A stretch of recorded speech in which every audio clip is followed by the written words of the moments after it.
here again with another lesson in my communication/relationship series. Now, yesterday we talked about clarification, and I really went all out for that.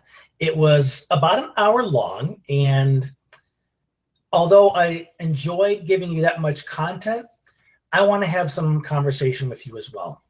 So this lesson I'm going to keep short and sweet so that there is plenty of room for you to ask questions at the conclusion of it. So what is today's topic?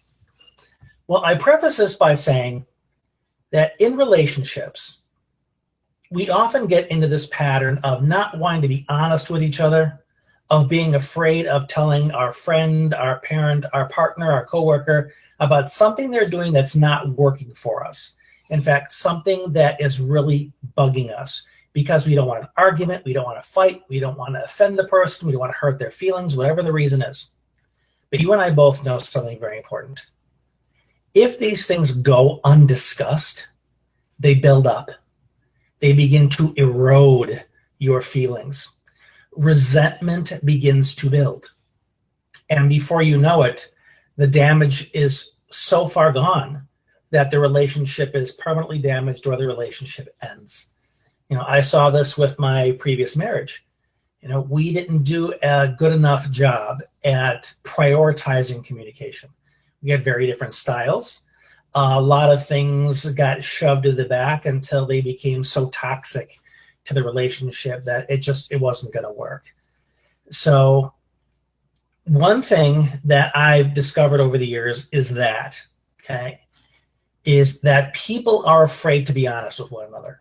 In fact, our society, and this is kind of a continuation of the thinking in the clarification lesson, is that we're taught to lie to each other.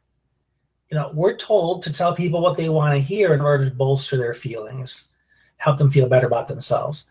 But that's at the expense of connection.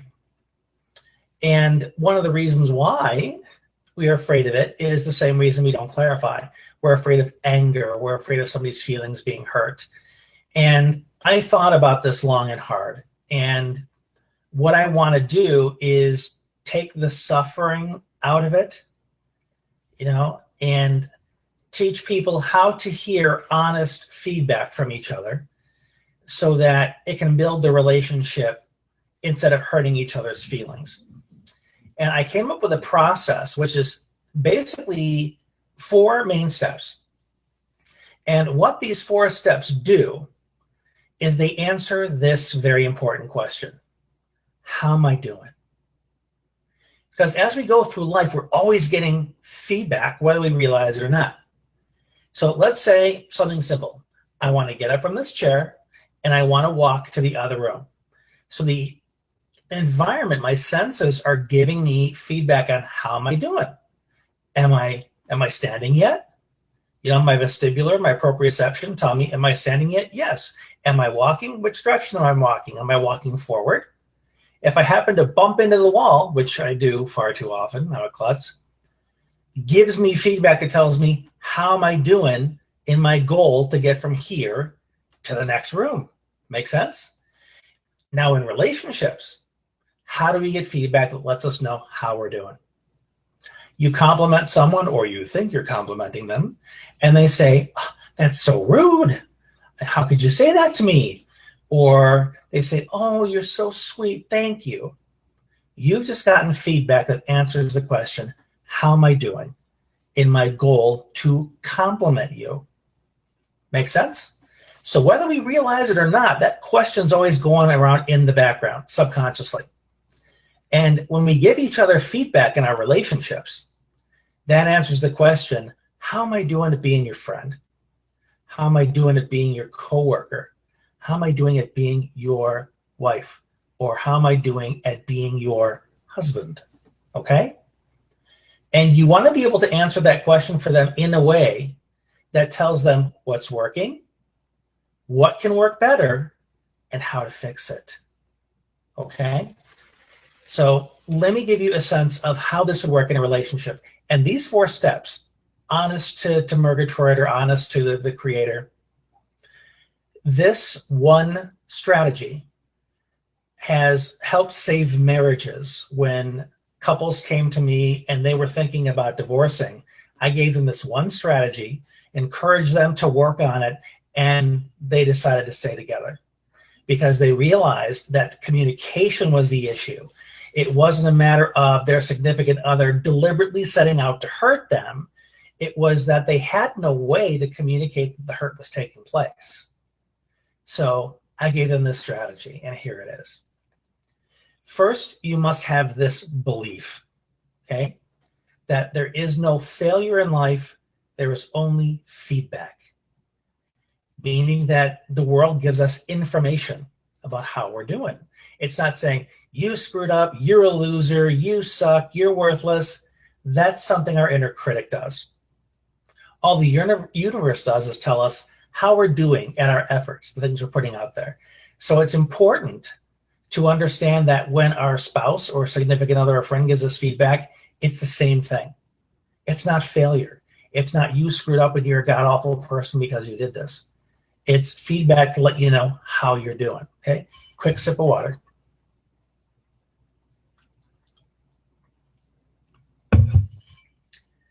But the important thing here is we want to be able to have feedback with each other in a way that we're not afraid to hear it, that we welcome it, that we encourage it, and so on.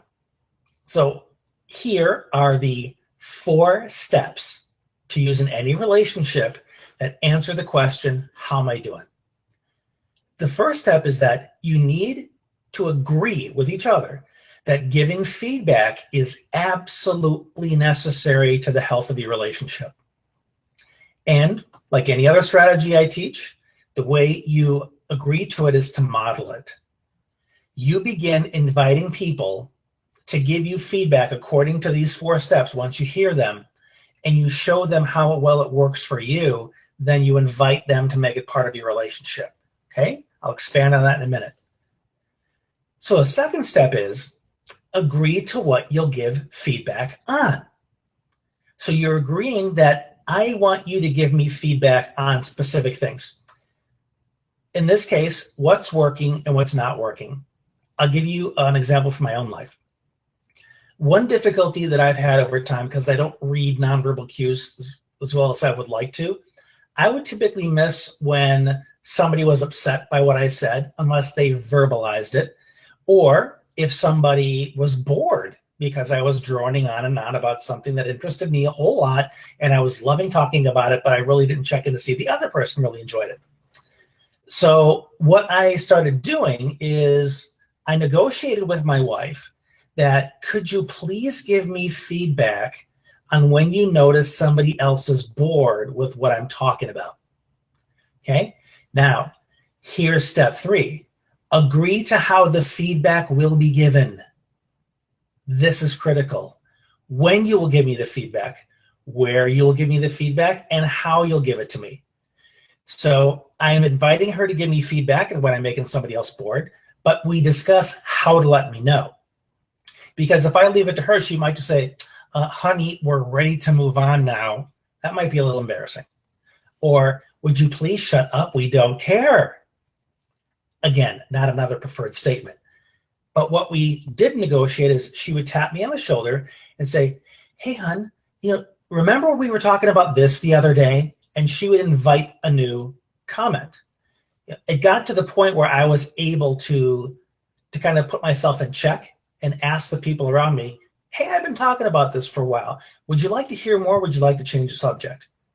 But until I learned to do that, to self-regulate, I invited her to interrupt my monologuing with something that invites me to switch gears, but in a way that I wasn't embarrassed. Okay? And here's step 4. Agree to how each of you will respond to the feedback. So you basically say, feedback is so important to our relationship, to let us know how we're doing at being a supportive friend or partner to each other. And there are certain things I want you to give me feedback on. Maybe when I'm being disrespectful, when it seems like I'm not listening, when I'm not being supportive. You identify the specific things you want feedback on, because you and I both know there are people that will walk up to you and say, would you like some constructive criticism? Or I have some advice for you. And then they prepare to, they then unload on you, and you didn't ask them for this feedback. You kind of gave them permission, but you do not have an agreement with this person to give you feedback on whatever they're now dumping on you. So that's one of the reasons why it can seem overwhelming, offensive, upsetting, because the agreement just isn't there. And having the agreement is very, very important to being able to hear the feedback with gratitude. Because not only is this person keeping the agreement that feedback is necessary for the health of your relationship. It's my dog back there scratching the carpet. You can probably hear it. The second agreement is what you'll give me feedback on. What's working for you? So I also want you to tell me what you like about me. Oh, I love how you're so supportive. It means so much to me that you make coffee in the morning. It shows me that you are considering me. So you want to hear the good, but you want to hear the what can be better as well. So it's important to have that balance. Tell me what's working, what you like, so I can keep doing it, and tell me what's not working so I can improve upon it. Maybe there are things that I'm not even aware of that I'm doing things that are causing an issue. So we can have a conversation about that. You can say, honey, sometimes you say some things that are insensitive, or at least that's how I hear them. Can we agree that I will give you feedback on those things or on those moments when I see you're being insensitive? And I would say, sure, honey, I didn't mean to be insensitive. I really want to do better at that. Let's discuss step 3, how the feedback will be given. How you let me know when I'm being insensitive. Will it be, honey, you're really being an ass right now? No, I don't want to hear that. Or is it going to be, honey, remember we agreed that I would tell you when you're being insensitive? Yeah, honey, I remember that conversation. Okay. I'm ready to give you feedback on that now. Are you ready for it? So that question gives your partner permission to not only recall the agreement, but to emotionally prepare to receive the feedback. So say, yeah, honey, go ahead, give me the feedback. And then she says, well, you said this a moment ago, or you said this morning, and I really felt that it was an insensitive comment. And because my partner is keeping our agreement, keeping the agreement on what to give feedback on, and gave it to me in the manner that I asked for it, why would I respond with anything besides gratitude? It doesn't make sense to get mad or offended, because this is something you agreed is absolutely essential to the relationship, and she's keeping her agreement, and she's helping you improve as a partner.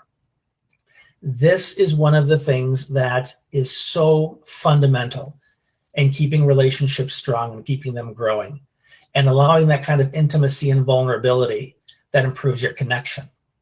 So let's review the 4 steps one more time. The 4 steps for being able to be completely honest with somebody else without them getting upset, without them hurting their feelings, are these 4 steps. Agree that giving feedback is absolutely necessary to the health of the relationship. Step 2, agree to what you'll give feedback on, what's working and not working. Step 3, agree to how the feedback will be given. When will you give it to me? Will you ask me to leave the room if there are people around, or will you do it right there? Where will you do it? How will you do it? What language will you use so that I feel supported, I feel respected, that we know what it means, but it doesn't out me to the whole community or wherever you are that I'm being corrected by you. And step 4, agree to how each of you will respond to the feedback, and the response is gratitude. So how do you begin to get this into relationships? You model it. You go to people and you invite them to give you feedback on a specific thing. Hey, you know what? I'm really trying to improve on this. Would you be my accountability partner? Would you be comfortable pointing out to me when I'm doing this thing? Now, keep in mind, the majority of people are used to this being taboo, to being honest with somebody, because they expect you to be ticked off, because that's their experience. So you are introducing a new pattern and a new paradigm for them. So you're saying, hey, I want you to correct me on this. Are you comfortable with that? They might say, okay, because they're not sure. This is a unique request. Then you say, this is exactly how I want you to tell me. So you instruct them on the how. How will the feedback be given? Now, here's where you really anchor it into the relationship. When they do finally tell you to test out if you're serious, you respond with tremendous gratitude. You say, oh man, thanks for being there for me. Thanks for pointing that out. I really appreciate your support in helping me improve this. Okay?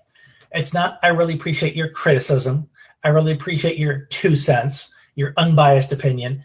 It's, I appreciate your support in helping me change this. So you are grateful to it. Now you've just shown them that this is a safe thing to do. You have the agreement. This is the thing that you want them to give you feedback on. This is how I want you to give it to me. And when they do it, you thank them. And you model this as often as possible. And then when you see that this person's really in the groove, you can say, I'm so grateful that we can talk to each other like this, that we can give each other feedback in this way in order to be more supportive. By the way, is there anything you would like me to give you feedback on in order to support you? Now you're inviting reciprocity. Pretty cool, huh? 4 steps. This can completely transform the communication and relationships you have. And why did I come up with this? Well, for those of you who don't know me, I have ADHD, dyslexia, tinge of Asperger's, depending on who you ask, 4 kids with Asperger's and ADHD. My communication sucked when I was younger, even into my 20s. You know, I was blunt, I was honest, I was monologuing, all that stuff.